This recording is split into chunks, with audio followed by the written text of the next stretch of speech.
Good morning, Big Rapids. This is Big Rapids Buzz with Chris Long and Bruce Borkovich. Good morning, everyone. Post-holidays, Happy New Year. Today we have Representative Tom Kunse with us. Tom, elaborate for a few moments about who you are, what you represent, or where you represent, and we'll get into a few more personal questions, but tell us who you are. Sounds good. Bruce and Chris, first of all, thanks for having me. Happy New Year. I think 24 is going to be a great year, so I'm excited to be here. I'm the state representative for the 100th district, and that is Clare, Osceola, Mecosta, and I have a portion of Lake County, so I have 48 townships in that district. A little bit about me. I'm a Clare kid, raised there. My kids graduated high school there, married 25 years, a couple of adult children. Been in transportation for 30 years, and I've been in Lansing, last January, so I guess it's been just about a year now. what hobbies do you have? Oh, gosh.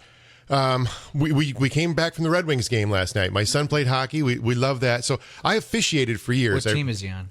No, he's done now. Oh. He's done now. So he played for the Mount Pleasant Patriots. Then he played a little bit in college. My daughter played basketball. So I officiated basketball in college.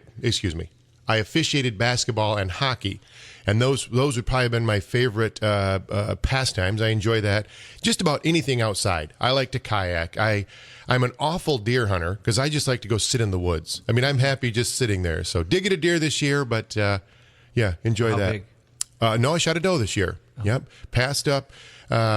We had several bucks, and I just didn't see one that I wanted to shoot. So the farm that I hunt on, my dad's farm, the soybeans have been decimated. So we could get crop damage permits, but I just didn't want to do the paperwork on it. So I just buy a doe permit and do that. It's just my wife and I in the house now, so 1 or 2 deer is about all we go through. And there's so many opportunities to get over-the-counter doe permits. Exactly. That, years ago when you and I grew up, couldn't even get doe permits, and then they were like winning the lottery, and now you can pretty much buy all you want. As many as you want. I think opening day we saw 65 deer.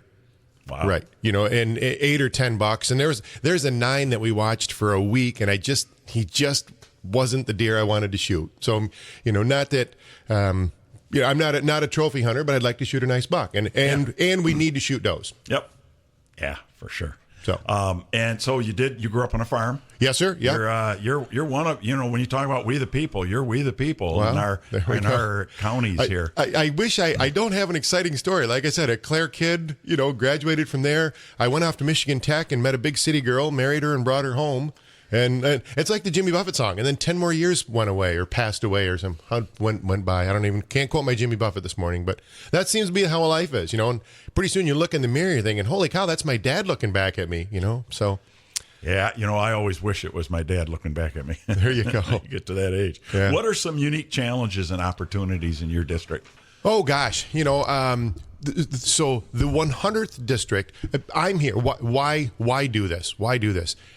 I used to tutor at this school, and that's one of the things I gave up when I ran. And we deal, and not just Clare County, but Osceola, Mecosta, Lake, we deal with intergenerational Appalachian-style poverty. I mean, some of these kids just don't see a pathway out. So we have got 2 amazing CTE, Career Technical Education. So I'm sorry if I throw out an acronym. We have 2 amazing CTEs. We have one in Clare Harrison district, and then of course we have the one here in Big Rapids, and they have different skills. What it does, the opportunity is, I think if we're going to change the world, we're going to do it through education. And what I'd love to show these kids is, I'm tutoring a kid that says, man, I just don't like school. Well, I understand that. It's not for everybody. Hey, do you want to make $100,000 a year and live in Big Rapids? Be an electrician. Do you want to make $100,000 a year and live in Reed City? Great. You know what? We need pipe fitters. We need welders. We need construction. And these are not jobs. Your own company, be your own boss. Sure. I think that's a great goal to have, but you don't have to go to college. Sure. I went to college, and by now you figured out we're not going to confuse education and intelligence. Those are two very different things. But that is the challenge. That's the goal for me, is what can we do? If we're going to change the world, let's leave the world a better place than we found it. So that would be my biggest. That's why I go to Lansing. What can we do? CTE is my top priority. So whatever they need, I'm in. As a former educator, we're all taught there's one path. As parents, we all do it. Right. Go to college. And this past year, I substitute taught, at the Career Center in the construction trades. Perfect. And it was fantastic, and it really reinforced the need, especially in our rural communities, to give young people pathways other than college. I'm not bashing college. I could, but I'm not going to. Yeah. But sometimes even as parents, what do? We grow up, eat your vegetables, be good, don't go to jail, graduate, and get good grades, go to college. Yeah. And we kind of condition young people at it. It's not a reasonable path for everyone. It's not a smart path for everyone. Correct. And there's some, my daughter enjoys going to school. She just is excited about it. And my son's the opposite. He doesn't get up and he's not excited to go to school today. So you're right. It's not for everybody. And there's certainly great paths that are outside of the college route. So the reason why we brought you here we go, was to talk about the wind and solar green energy bill thing that happened in early December. Early November. Yeah, we adjourned November 9th. So, yeah.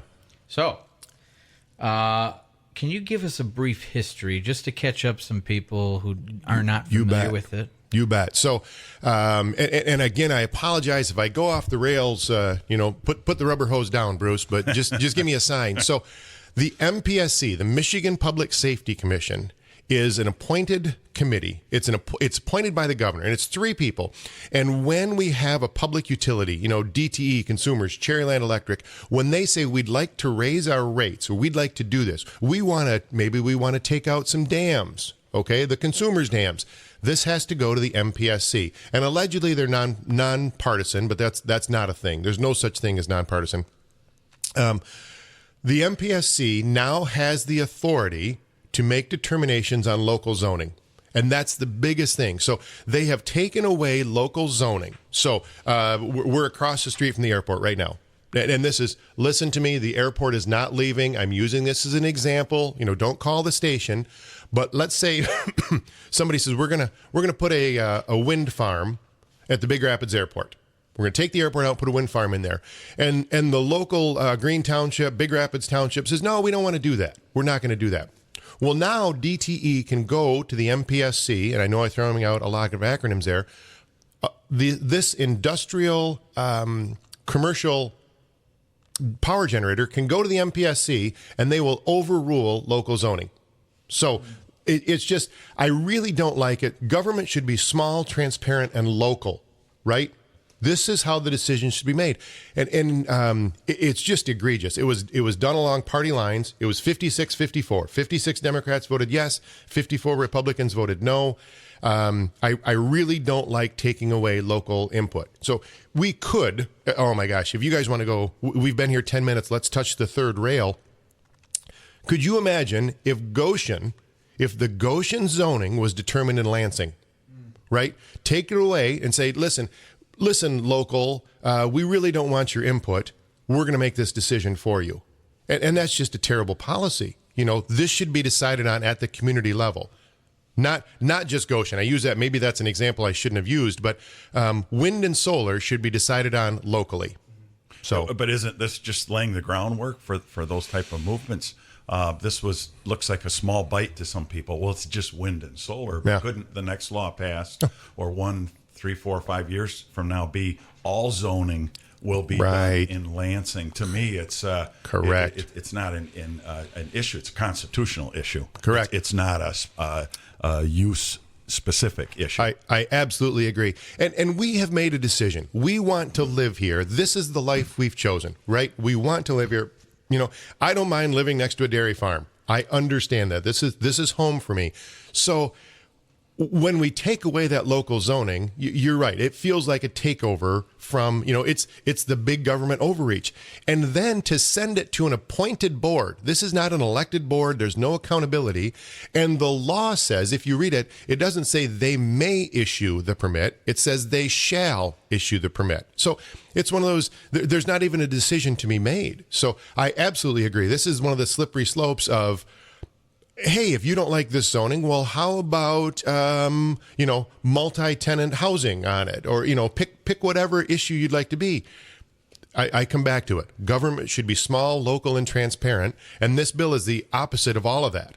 It takes it away. It's opaque. Who's on the MPSC? How are they appointed? And there's no accountability for it. And you can't challenge their decision. Do you know who's on the? That's funny. Maybe I shouldn't have said that. I don't know the 3 people that are on it. No, I can't name them. It's public. We can Google it. But what I'm saying is there's no qualifications. The governor could call tomorrow and say, hey, congratulations. Bruce, Chris, and Tom, you're now the new MPSC. Yeah, right. Oh, okay. Right. I don't even. Yeah, I don't. Yeah. Oh my. Let's do it. Yeah, let's do it. I don't even know if it's a paid position or not.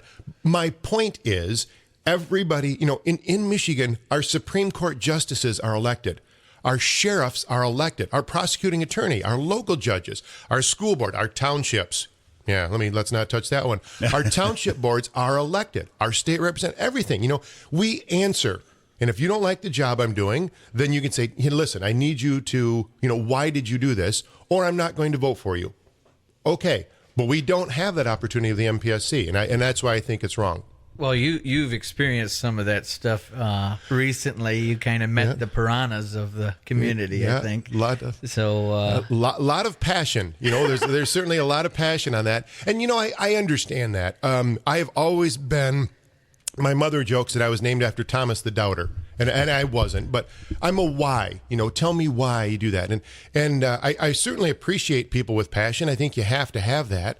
If there is a downside to social media, I saw today that the neighbor kid got engaged on New Year's Eve. That's great. So now we see this engagement picture, and it was a sunset photo, and that's beautiful. You love that.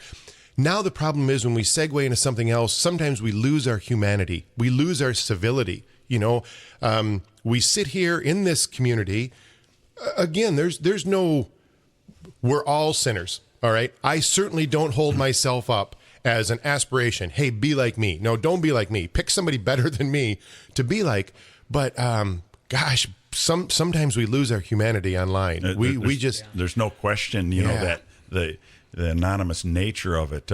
When you're there typing, there's no one right there. Right. To approve or disapprove of what you're going to say. Correct. And so emotions come out and you say things that you might not normally say. And I'm guilty of it. I'm guilty of it. We're humans. Yep. Somebody jabs at me, somebody jab. And then finally I respond like, probably shouldn't have said that. Probably. Probably shouldn't have said that. So absolutely.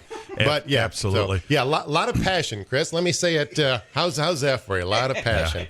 Yeah. What really flabbergasts me is this law was passed strictly along party lines. Yes. And it's hard to believe if people are honest, believe in the Constitution, it's hard to believe that there could be one total side for it, one total side against it, because this is very much a constitutional/freedom issue. Absolutely. And if my Democratic friends and neighbors and colleagues if they profess to be constitutionalists or believe in that, believe in the power of the people, how were you convinced to vote? It's the division between the two sides just flabbergasts me, because there has to be some people who say, I don't care what party I'm in. Right. I feel this is morally wrong, constitutionally wrong, fundamentally wrong. That's got to be a challenge for Absolutely you every day. And like I said, it was 56-54 in the House, and it was 20 Democrats yes in the Senate, 18 Republicans no. I mean, it was party line all the way through.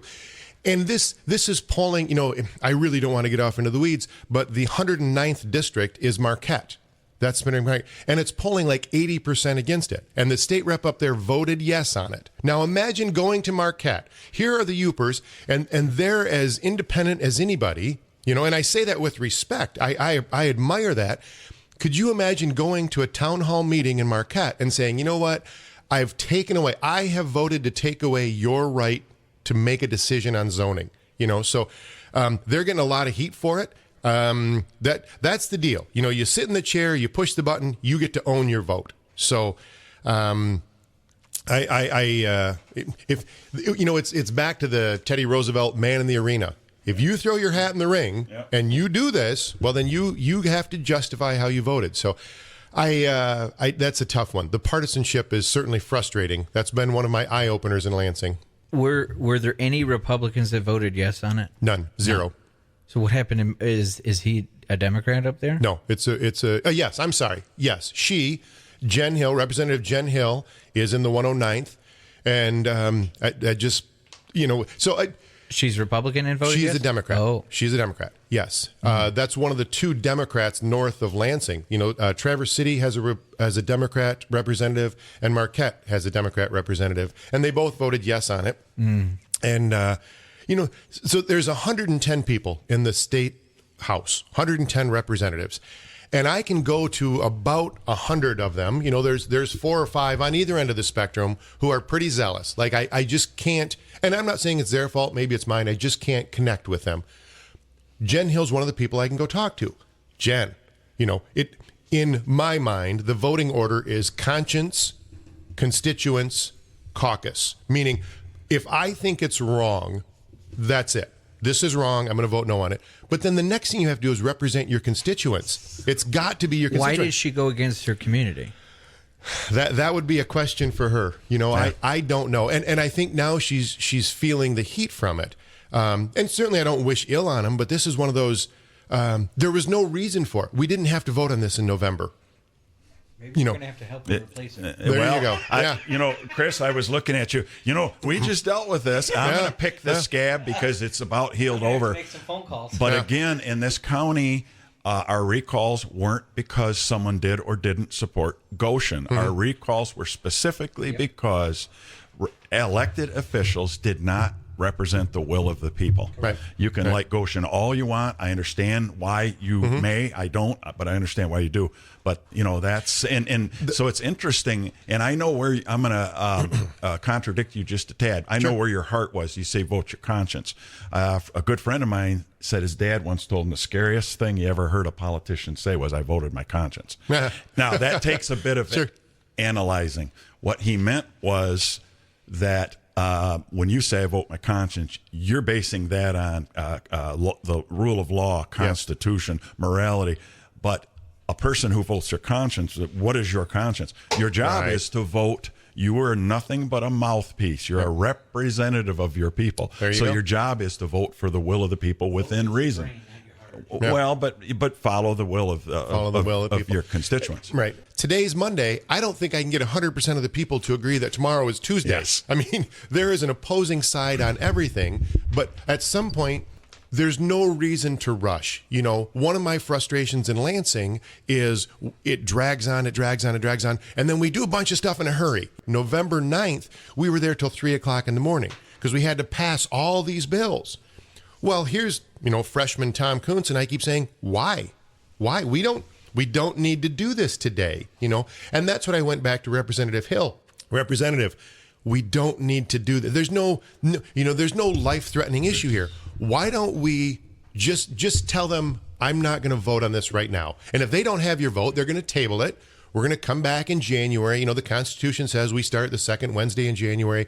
Why don't you go back, have a couple of town hall meetings, and get a feel for your community? Why does the government push those, or the politicians that are leading those things, push all those bills at one time? Why do they do that? Is it just to get them passed through because they know you guys want to leave, or what? Right. Who's doing this? So that we adjourned. Our last session day was November 9th. We actually officially adjourned November 12th, and that's the earliest we've adjourned in 55 years. That's the thing. And it really amazes me because the Democrats have the trifecta. They control the House, they control the Senate. Obviously, we have a Democratic governor. The reason why there were 2 Democrats that were running for mayoral races in their towns. Yeah. Now, remember, they have a 2-seat majority, 56-54. In Westland and Warren, those 2 Democratic representatives ran as mayors, and they won. So the reason they wanted to get all this stuff done is because they knew if they won. Now, when we go back in January, Oh, that's a scam. They were basically trying to get their votes in because they knew they would lose them. Correct. That's a scam. That's so wrong. So they're not going to, and this is where they're not going to lose them forever. But you're right. When we go back January 10th, it's 54-54. So now you're going to have some bipartisanship, and there's a lot of things we can work on. There's a lot of things we can work on together, but you're not going to get wind and solar zoning done. So they're going to have special elections. They're going to get those seats filled back up. But this is, you have to answer to somebody. So I don't know who was pushing the wind and solar, because I think it's a terrible bill. But boy, they were in a hurry, and that's why. You mentioned the mayor. Was it of Warren? Warren. They finally replaced Fultz. Because I used to live in Warren, and Fult's been in there like 25 years. Yes. He's been in there ridiculously long. Yes, correct. I don't even know how that kept happening, but they finally got rid of him. Yes. Wow. Warren and Westland were the two cities him. that have new mayors. Yes. Tom, this might be a little out of sequence, but that's okay. That's what we do. Right. Let's not start now, right? The constitutional concept of self-determination in Michigan, in many states, we call it the Home Rule Act. I know you're familiar with that. Educate us a little bit about what that is. That's question number one. And then question number two, is this a potential avenue for attack on this new law? Yes. Yes to both of them. So the Home Rule Act, again, it's in our Constitution, and it says exactly, this is one of those truth in advertising issues. Home rule. We get to make our own decisions. We have a right to determine this. So we at local level. We at the local level. Correct. And it comes back to, again, we should be able to decide it. So that is one of the questions. So we've taken this to our legal counsel, said, okay, not every law that's passed, now it has to, and this is one of the reasons the government is so slow. So the legislation has passed this law. Now it has to be judicially reviewed. Well, there has to be a lawsuit. Someone has to go before a judge and say, is this legal? So what I think that'll be the next thing we have to do is, I think this law is unconstitutional, and here's why. And I'm sure it ends up at the Michigan Supreme Court. Excuse me. I'm sure it ends up at the Michigan Supreme Court. So, and there will be plans of doing that. Yes. Okay. Good. Yes. So because it doesn't go into effect until next November after the election. No, that's not correct. One of the, let me go back. There's never a simple answer in Lansing. When you vote on a bill in Lansing, obviously you vote yes or no. Yeah. Those are your two choices. You can vote yes or you can vote no. And then we vote on effect. So let's say we pass a bill. The next thing they're going to do is they're going to say, when does this law take effect? And there's immediate effect, which is self-defining. As soon as the governor signs it into law, it is a law. And then there's the next, if it's not granted immediate effect, then it goes into effect 90 days after we adjourn. Okay? So remember, now we're really, Bruce, you want to talk about going out of sequence. Here we go. The presidential election in Michigan has been moved forward. Now it is the fourth Tuesday. All right? So of February, the fourth Tuesday of February, right? So this is a new law. Well, they wanted that law to take effect, and they did not get immediate effect to it. So they had to adjourn us early. This is another one. Not only are the Democrats leaving, they lost their majority, they want this law to take effect. So it will take effect 90 days after we adjourned November 9th. So we can do the math and see when that comes out. Wow, that's crazy. Tom, we talked a little bit about your deer season. Neither one of us got a buck, but we both put some venison in the freezer. You got a doe, I think? Yep, got a doe. I consider that a success. Absolutely. Ebles does a great job, and I'm looking forward to enjoing it. Absolutely. I got two does, so we got some meat in the freezer. Chris, how about you? I got a deer at 60 miles an hour out there on Hoover Road right before Christmas. So I got to thank Curry's for towing and helping me out with that. The insurance totaled it. I got to thank Benton Baker and Blaine and Jared there, because I walked in there one afternoon last week, and I walked out with a new vehicle. And so they're awesome there. I'd definitely go there. They definitely helped me out big time, so thank you. Great. Tom, we've been talking with you about really a huge issue, and I think a lot of people are kind of snoozing on this, about what a huge, impactful law this was, the new law that takes zoning for wind and solar power away from local government and pushes it up to the MPSC and at the state level. So let me ask you this. What happens if local townships or counties, and let's back up just a little bit. Some townships make zoning decisions. A township has the ability to do their own zoning, but they can also choose to not do zoning and defer it to the county, and then the county will do the zoning for them. So what happens if local townships or counties have existing zoning regulations that conflict with the new law? Let's say a month ago or 6 months ago, they said, no, we are not going to allow that, a solar farm or whatever. How does the new law impact that? So the new law, the supremacy clause in the Michigan Constitution, it disregards it. The local zoning, they don't even look at it. It's not even an issue. It's not a challengeable thing. The town. I was on the township board, Grant Township. When I say Grant Township, I mean Clare County, not either by Jay's. Township board, they don't even consider it. So the wind and solar people don't even look at that. That is no longer an issue. It's like it never even existed. What if someone has it in their master plan for the county or the township? Don't care? Gone. Doesn't matter. So I shouldn't say it doesn't matter. It's. I don't want to say it. I don't think it doesn't matter. Let me be really clear on that. The new law says that this supersedes it, and it goes to the MPSC. So the supporters of this have seen claims that Snyder or someone did this type of thing in the past where they took control over the local zoning. Is this true? Has there been any examples of this? I can't think of one now. No, that's a great question. I can't think of one. When you think of Snyder, there's always been the what is it when a city goes bankrupt, Benton Harbor, the state comes in and says we're going to appoint someone, and there's a name for that position. There is. Emergency manager. Yes. There you go. I should have had 2 coffees this morning. So the state can come in and appoint an emergency manager for a township, for a school, for a city. By law, the city of Big Rapids has to be solvent. We cannot run a debt. We're not the federal government. And the county of Big Rapids has to have a balanced budget. And the state of Michigan has to have a balanced budget. And if they are not good in managing their money and they're going bankrupt, I referenced Benton Harbor. We could talk about Hazel Park. We could talk about the Flint water crisis. I was there. There we go. So the state of Michigan will come in and they will take it over, and they have amazing authority to do that. They can void contracts. They can come in and fire people. And what they have to do is listen. Here we have to get back to you cannot have debt at the end of the year. So that would be the emergency manager. That'd be the only thing I could think of. The emergency manager can void contracts? Yes. Yes. Strategy. So. Just kidding. Well, but I mean that's so. Think of Sheriff Miller does a great job. Yeah.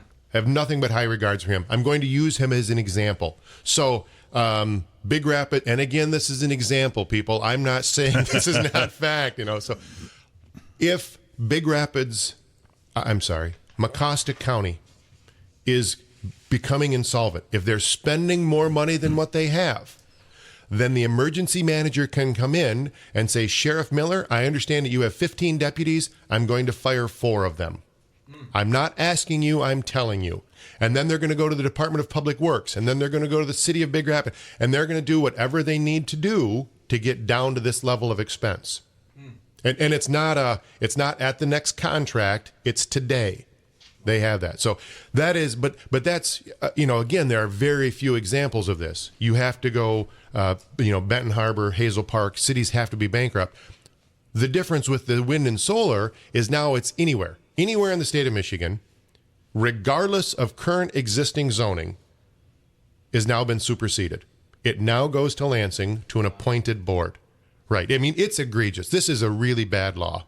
Now, if eventually, when the governor is replaced, can they immediately reappoint the board? Yes, and absolutely. Backdate and remove certain things? So that's an interesting thing. Now, if you have a contract, so let's say Consumers Energy puts in, and pick one, pick a solar farm, pick a wind farm, and it's amazing when they start talking about these numbers, $500 million or some big thing. If you go back through, how do I reverse the zoning? It's already there. How do I void this with consumers? Because they said, wait a minute, there is a contract. We had a deal. So yes, you can go back and change the law, but with anything, zoning is not retroactive. Laws are not retroactive. So if I am zoned agriculture and I'm plowing my corn in, and all of a sudden they say, nope, now we're going to zone it to commercial. Well, I'm grandfathered in. That's the definition of it. So what it could do, it would stop it going forward. Hey, there's no more of these going forward. You're not going to continue to supersede local zoning. But the ones that are in are in. Those would be tough to pull out. And again, oh gosh, I don't know if, Bruce, I'm anywhere close to answering your questions.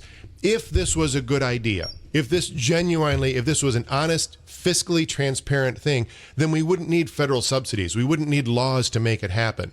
If consumers really thought this was the way of the future, they would be doing this of their own accord. The free market would decide.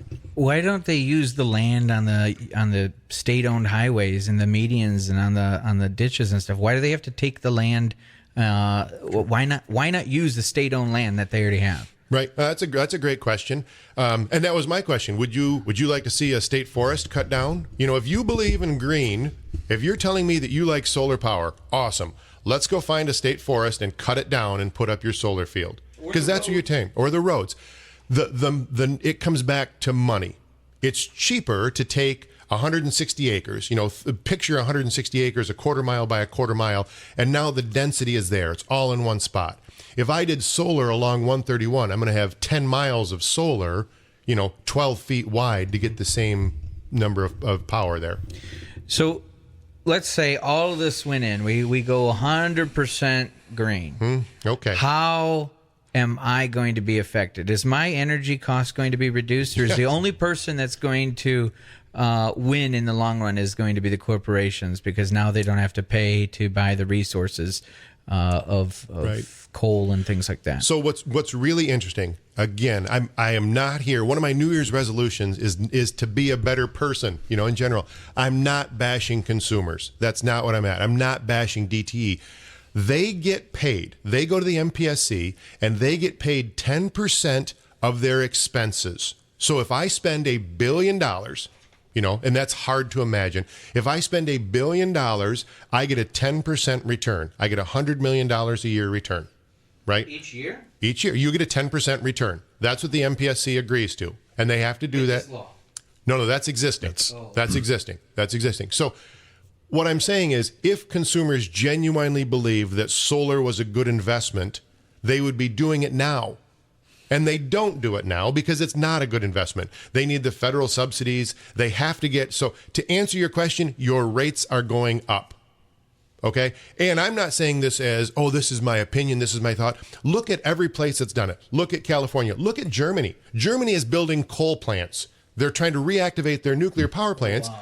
Exactly. Because they said this. Listen, everybody, there's not a better environmentalist than Bruce Borkovich. This guy loves the outside, right? I want to leave the world a better place. I understand that. Yes, I don't pollute. I recycle. We do all these things. What I'm saying is, if you do this, you're going to have interruptible power. You're going to have rolling blackouts. Look at what Germany pays for power, and they try to do this. Look at what California pays for power because they tried to do this, and they're going away from it. So 10 years ago, 15 years ago, when I was on the robotics team in First of Michigan, I had some friends who are daughters of the now CEO of Consumers. And I remember having a conversation 10 years ago with her, asking about this whole EV. And she said, and I quote, if everyone went out and bought an EV tomorrow, right. We don't have the infrastructure for everyone to start charging. We will have charging their cars. We will have rolling blackouts.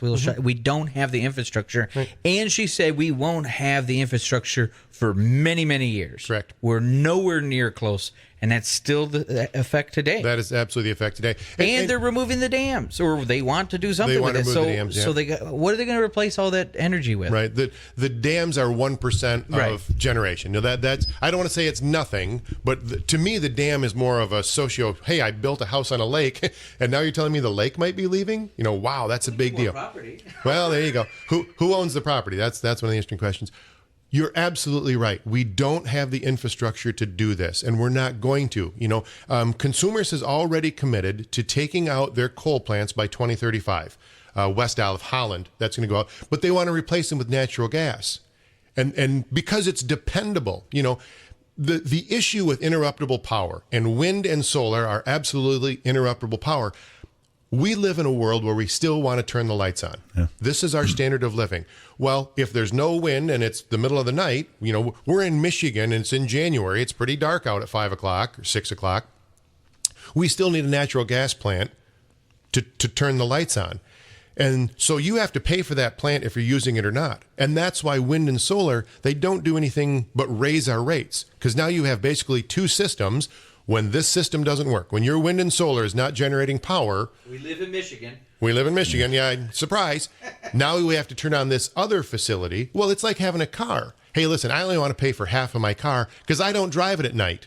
Well, it doesn't work that way. Right. You know, this is your car. It's up to you how much you use it. Well, this is your natural gas plant. So back to your rates. Now consumers comes in and says, all right, you're telling me that I have to do this.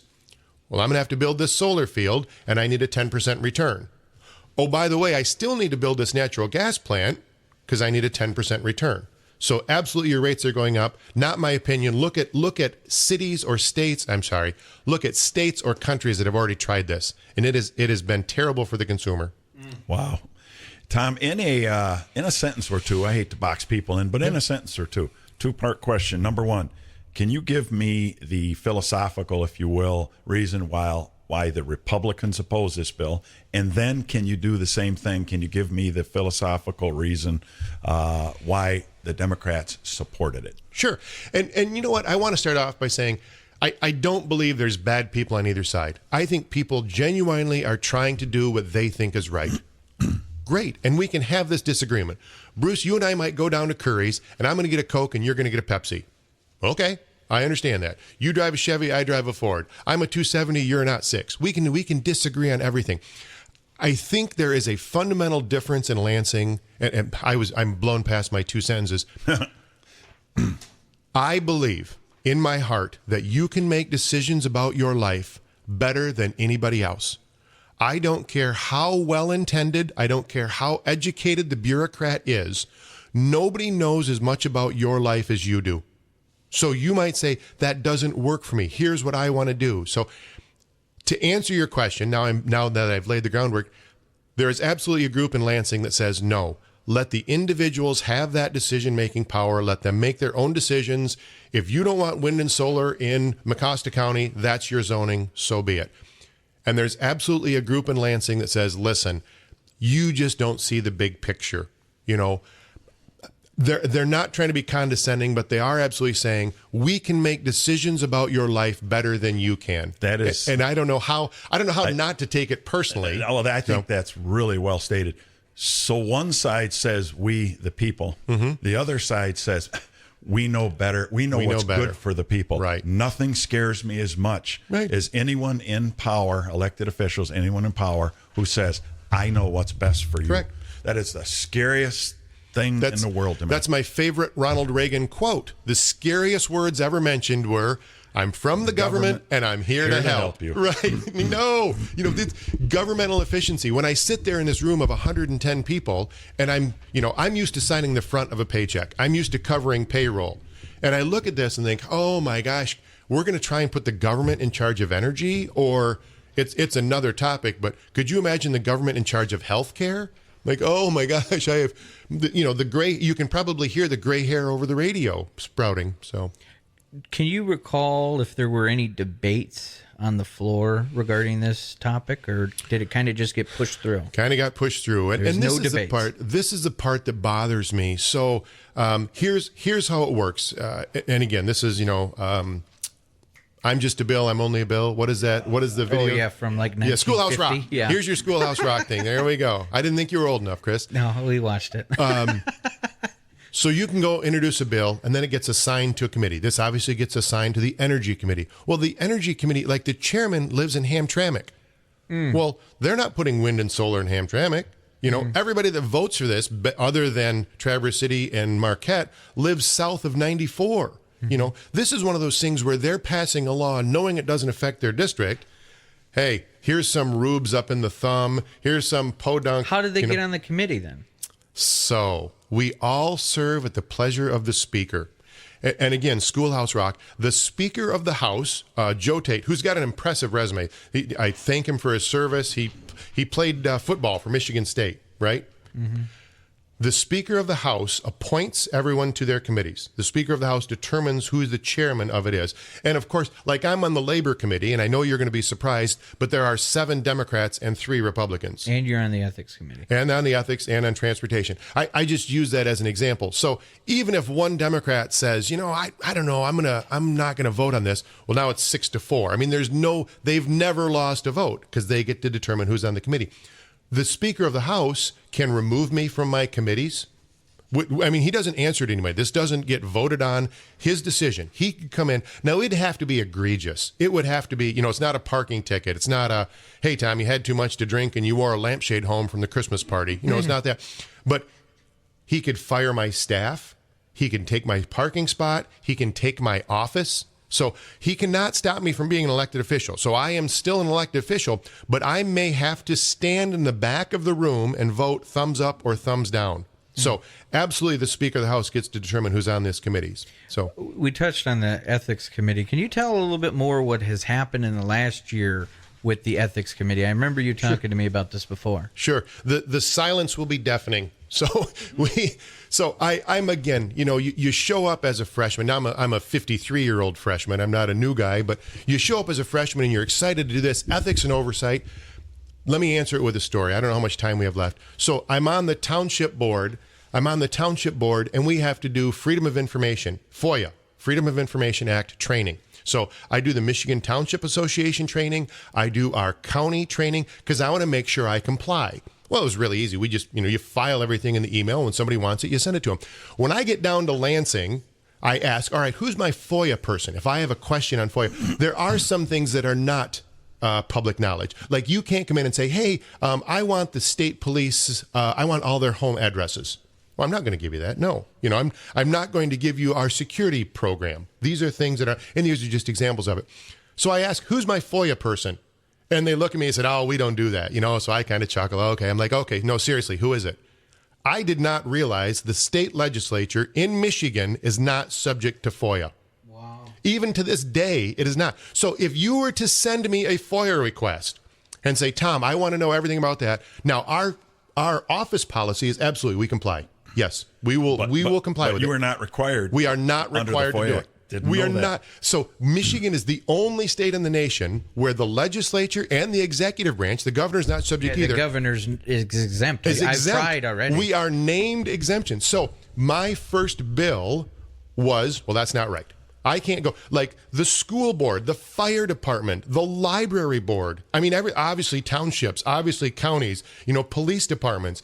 Everybody is subject to FOIA. If you take state money, you are subject to FOIA. Any public building except the legislature. Well, that's a terrible example of leading by, that's a terrible example of how to lead. So my first bill in the Ethics Committee, it was March 11th, we introduced FOIA. And then we had a companion bill to say, all right, the governor should be subject to FOIA. And we should have we should disclose if we have any conflict of interest. So to answer your question about the Ethics Committee, we have voted on 0 bills all year. Why? This is in 23. We heard testimony on 0 bills all year. My FOIA bill, I'm on the committee and I cannot get on the agenda. They have no authority. They have no obligation to call on me.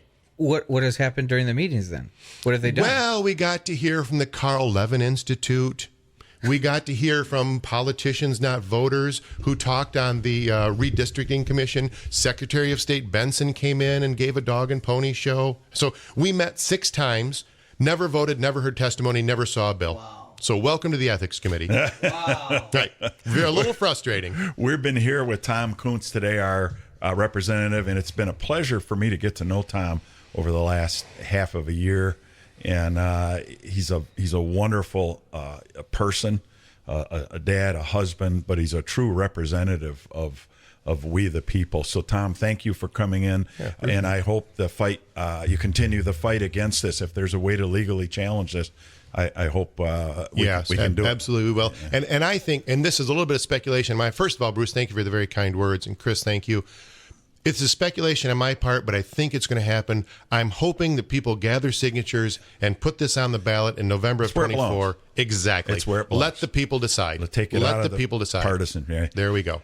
So, Chris, about time for us to talk about the community buzz. Yeah. TNR Mecosta stands for Trap, neuter, return. And we will help control the feral cat population through spay and neuter. You can find TNR Mecosta on their website, tnrmecosta.org. If you're interested in joining the Rotary Club of Big Rapids, you can find them on Facebook at the Rotary Club of Big Rapids, or stop by the lower level of the Artworks building on Tuesdays at noon. For the first 2 lunches are on them. And the Angels at the Misiola Curry Comfort Home are looking for donations for the home. Check out their website, MisiolaCurryComfortHome.com, or for questions, call 231-287-2208. The Animal Rescue Coalition is a nonprofit no-kill shelter. They're always in need of donations of food and toys. They are the Mecosta County's only shelter. They also rehabilitate abused and neglected pets. So remember to adopt, don't shop. And any pet is a lifetime commitment, so don't take it serious. If so, take it seriously. Each animal they have all need a forever home. And we would like to thank our sponsors this week. Rivertown Real Estate, Lori Brock. Love you, Lori. Lori's my local hero here. Didn't know her before this fight we were just in, but thank you, Lori. And Haley, your daughter, real estate agent. Thank you, Pet Boutique, located next to Big Rapids Lumber and Hardware. Also, Paris Creek Jewelry. Corey, who not only runs a great jewelry company, but has stepped up into local government. And Purely Clean Services, commercial cleaning services for the entire listening area. If you have a business that's in need of cleaning, contact Lisa at Purely Clean Services, 231-660-6775. Also, the Barrington Firearms Training Center. Get your concealed pistol license from Barrington Firearms Training Center. Classes are January 27th or 28th, taught by local officers. They will also be at the Wax and Cadillac for the Gun and Knife Show, Saturday, July 13th, 9 to 5, Sunday, January 14th, 9 to 3. And I can tell you, I sent my wife to this training, and she was a little intimidated. Not an area where historically you've seen a ton of women. They did a fantastic job. They assure you at the beginning of the training a great teaching technique. You will pass. And they do that well, teaching and making people comfortable doing it. They did a fantastic job. And also thank you to all the supportive businesses and people of the community behind our show. We thank each and every one of you. If you would like to sponsor our show, Big Rapids Buzz, call your best friend Jen here at B1039 at 231-796-1103, and she'll get you started. Listen again next Monday at 8:30 a.m. for Big Rapids Buzz with me, Bruce Borkovich, and Chris Long, Big Rapids Buzz.